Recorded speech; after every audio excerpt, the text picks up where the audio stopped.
before when they participated before. Action that happens early on in life can send people on a trajectory of ongoing civic participation. And again, I want to say here that this is so much of the work that DRC is already doing. So Hari Han's research shows that it's through relationships and autonomous collective action that people's motivations for action are likely to change and to grow and develop. And that's what we need to do to build power. So, recommit this work yourselves. Keep stoking that fire in your belly and commit to keep at it. Ask people you know to join, who you know, who trust you. Make it easy and make it fun and meaningful for them to take action that will lead to bigger actions down the road. But also build new relationships. Meet people where they are and help them find their own voice. Help them learn how to lead. How to speak to public officials. How to tell their story. How to demand change. How to run for office. And then take collective action, because collective action is even more powerful. Mobilize those folks you've built relationships with. Mobilize those folks who have righteous anger. Mobilize those folks who are ready to act collectively, and demand change. There's research that was published in 2016 that looked at nearly 50 recent high-performing progressive advocacy campaigns across the country. And this research revealed that these campaigns tended to share power and decision-making with their supporters, spend significant time organizing and aligning their wider networks of allies, be led by active central command structures that help control resource management and framing and storytelling, the narrative piece of that, and dedicate significant attention to political moments and media narrative work. The really cool thing is, you're already doing so much of this. I think the big lesson that we're learning here is this, that we can't do it alone. Not as individuals, but not even as organizations. We need networks of organizations and individuals who have our backs and who can create interdependencies with us on. This piece about spending significant time organizing and aligning their wider networks, it's an area of growth for most organizations. But if you look at the balance of power and what it's going to take to shift it, it won't come from us going it alone. We need to think about how to expand our networks, support and stand in solidarity with our allies, and expand beyond our own comfortable boundaries. Another thing that this research tells us of successful campaigns is that they're supported but not controlled by some form of central command or infrastructure. Dakota Resource Council is making sure that your campaigns have that ingredient. And if you want to win the day, pay attention to political moments and act when the time is right. So it's worth noting that many of the highly visible and successful campaigns we've seen over the years did not form overnight. Organizers have spent years, sometimes decades, planning and building up to the right political moment to bring their issues into the public spotlight. Much of the work to get there is not glamorous. It doesn't involve a surprise viral YouTube video campaign. There's a lot of organizing, planning, strategizing, agonizing, and patience that goes into successful campaigns and successful moments. So this quote I really like from that research that I just referenced that studied the nearly 50 successful advocacy campaigns. Unseen by most observers, many of the most successful major advocacy campaigns we studied spent years building up power, scaling their networks and honing their story away from the limelight before they broke into the national consciousness and scored dramatic victories. There are as few overnight success stories in the world of campaigning as there are in the arts. So the bottom line, the secret sauce, the magic recipe for building power, how we address power inequities, how we shift the balance of power back in our direction is simple. It's this: grassroots organizing plus broad mobilizing supported by an institutional backbone, like DRC. It's simple, but it's not easy. My final point is this: There is no one but us. We're the heroes we've been hoping will restore balance to the universe. Speaking from someone who's firmly rooted in the environmental movement, we've become over-professionalized, and that's not helpful.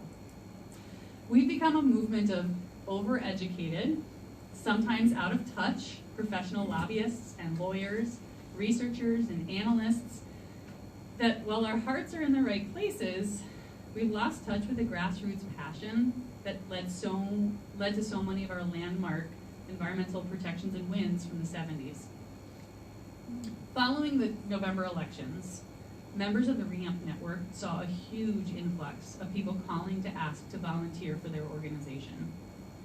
That was great. Except so many groups had no idea what to do with them. By professionalizing the environmental movement, we've lost touch with our grassroots. We've institutionalized environmental advocacy. And in doing so, we've created another false hero, that the professional environmentalists will save the day. And that's also at our own peril. After the election, many groups had no idea what to do with grassroots volunteers. And they had no idea how to engage real people who had a passion for taking on an issue that they cared about. So what happened to those people? I don't know as I stand here today, but I can say that we're gonna need to get to a point where more groups are doing what you in this room are doing, real grassroots organizing. The thing is, it's hard.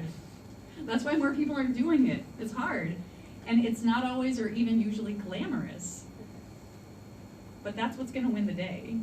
So a true heroic effort is not what we see on the big screen. I'd say a true heroic effort is one that's a collective effort. You know what, I jumped in. It's a collective effort. It's imperfect. It's not very glamorous. And it doesn't suddenly start and suddenly end. This is a quote that I really liked from Emily May, the executive director of Hollaback. She's actually one of the campaigns that they studied, these researchers studied. And she says, there's a myth that creating deep-seated social change is somehow all about winning. Those are the stories we see in the media. But any good organizer will tell you that organizing is all about resilience.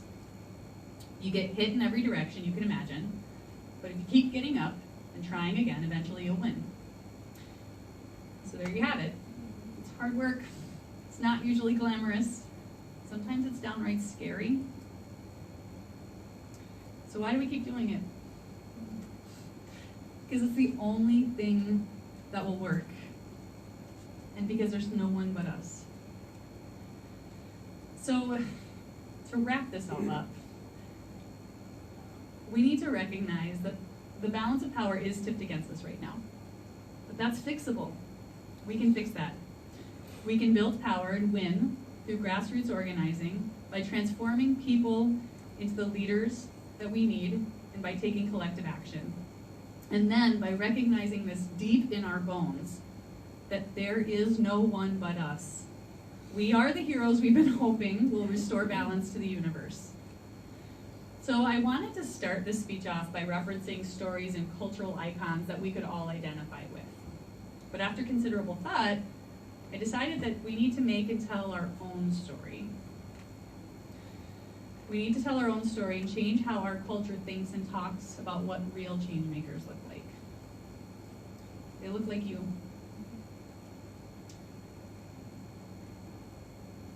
We can restore balance in the universe. We can bring down he who must not be named. We can free ourselves from a world dominated by non-human forces by waking up, tapping into the fire in our own bellies, following that passion uninvited, and then working with others to turn that passion into the reality of a better life for all of us. What we know is that self-transformation and working with others for collective action is the secret sauce to building power. And that means that the real story behind bringing power and balance back to the universe involves the heroes right here in this room.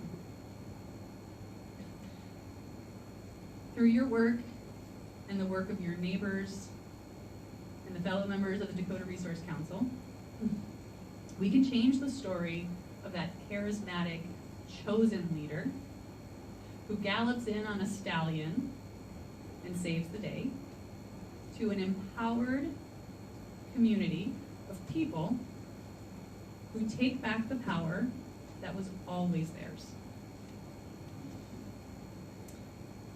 Because away from Hogwarts and Naboo and Tatooine, and in real places like Bismarck and Dickinson and Stanley and Devil's Lake, in the real places, that's where real work of restoring the imbalance of power is. The real work of making our communities safe and livable and sustainable and great places to live, that's where we need real heroes.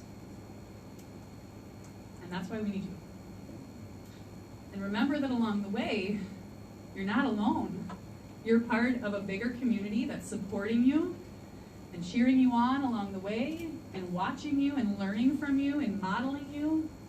There are over 180 organizations in the REAMP network that are also working to build power in their states and their local communities to give voice to the voiceless and to bring power back to the powerless. So you're not alone. We're walking beside you. We're cheering your victories, and we're learning along the way. So let's get going. Guess it's time to start winning. Thanks so much for your time.